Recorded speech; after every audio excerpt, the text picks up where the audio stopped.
From tragic bus accident in Uttarakhand's Almora to violent clashes at Brampton Hindu temple in Canada and PM Modi's attack on India bloc over Arvind Sawant's sexist comments against Shaina NC. Here are the major stories of the day in today's news wrap. Hi, I'm Flora Swai and you're watching the Indian Express. Let's get started.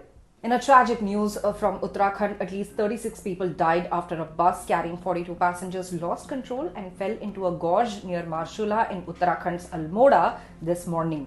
According to officials, a 42-seater bus was on its way to Ramnagar from Kirath when it went out of control and fell into the ditch near the Marshula Bund.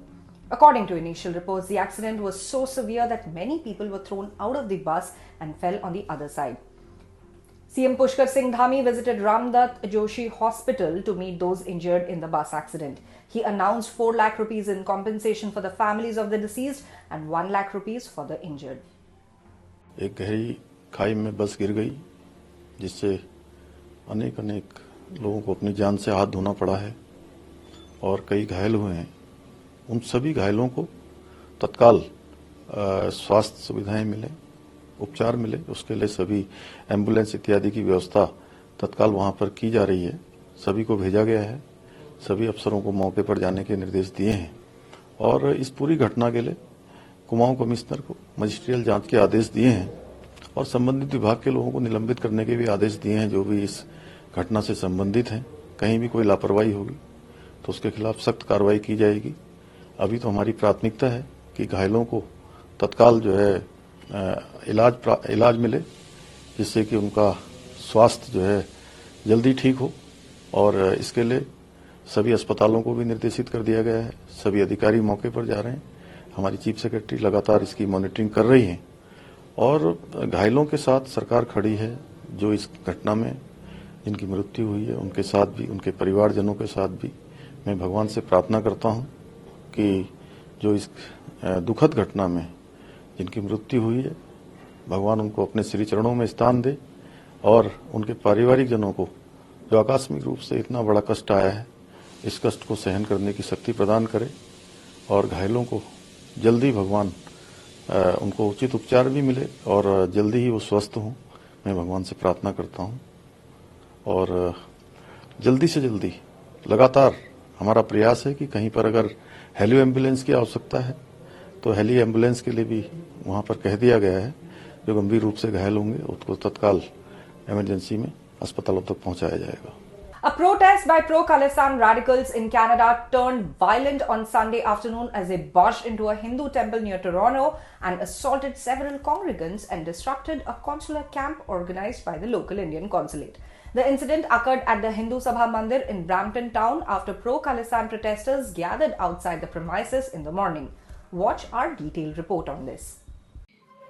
The Indian High Commission in Canada on Monday issued a press release expressing disappointment over the November 3rd attack on a Hindu Sabha temple in Brampton by alleged Khalistanis, noting that the incident occurred despite their prior requests for robust security measures for the event.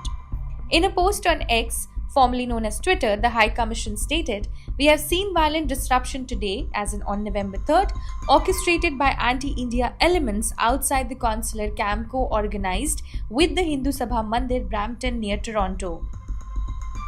It is deeply disappointing to see such disruptions being allowed for routine consular work being organized by our consulates with fullest cooperation of local co-organizers." The statement further read, and I quote, "We also remain very concerned for the safety of applicants, including Indian nationals on whose demand such events are organized in the first place. Despite these efforts by anti-India elements, our consulate was able to issue more than 1,000 life certificates to the Indian-Canadian applicants." The statement also read that there were also attempts to disrupt similar camps held in Vancouver and Surrey on November 2nd and 3rd. Further, the statement read, "In the light of these incidents and with the continued threats posed to the Indian diplomats and officials, local venue organizers as well as local attendees, organization of further scheduled consular camps will be contingent on security arrangements made for them by local authorities." The first session of the Jammu and Kashmir Assembly, which commenced today after a gap of 6 years, witnessed chaos after People's Democratic Party MLA Wahid Para moved a resolution opposing the abrogation of Article 370 and called for restoring the Union Territory's special status. Meanwhile, senior National Conference leader Abdul Rahim Rathir was elected to be the Speaker of the Jammu and Kashmir Assembly soon after the House convened to hold its first session. The Election Commission today postponed the upcoming bypolls in Uttar Pradesh, Kerala and Punjab from the 13th of November to the 20th of November.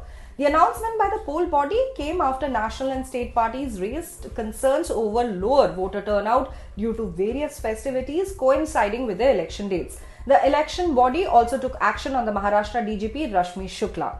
Here are the full details. The Election Commission on Monday ordered the transfer of Maharashtra Director General of Police Rashmi Shukla, acting on complaints from the Congress and the Shiv Sena UBT, sources have revealed. The move comes ahead of the Maharashtra Assembly elections on November 20th. Shukla was asked to hand over charge to the next senior-most IPS officer in the cadre with immediate effect, AC sources said. The EC also asked the Chief Secretary to send a panel of names of 3 IPS officers by 1 p.m. Tuesday for appointment as DGP. The Congress had written to the EC on October 31st alleging bias against the Congress and Shiv Sena UBT and the Nationalist Congress Party, Sharad Chandra Pawar, citing alleged phone tapping of opposition leaders while Shukla was posted as Pune Police Commissioner and Commissioner of the State Intelligence Department. EC sources said Chief Election Commissioner Rajiv Kumar had warned officials during review meetings to remain impartial and also be perceived to be non-partisan during the elections.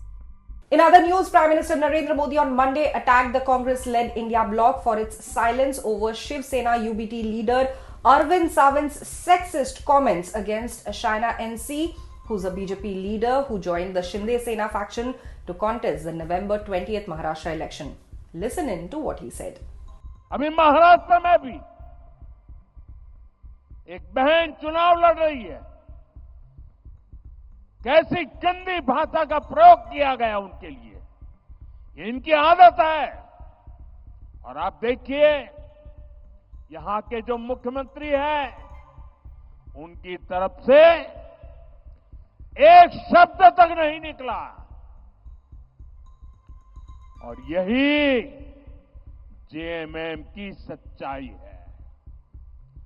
सत्ता सुख में JMM को आदिवासी महिलाओं का अपमान भी स्वीकार है.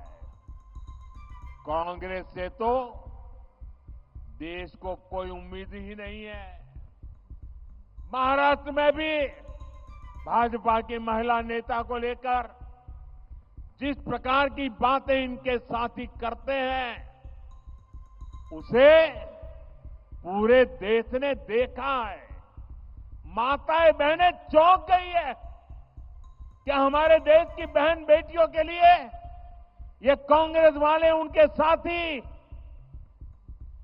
ऐसी गंदी भाषा बोलते हैं? इसलिए महाराष्ट्र के लोग भी कांग्रेस और उनके साथियों को सबक सिखाने के लिए तैयार बैठे. That's all for the day, but leaving you with visuals of Chhath Puja from Patna in Bihar.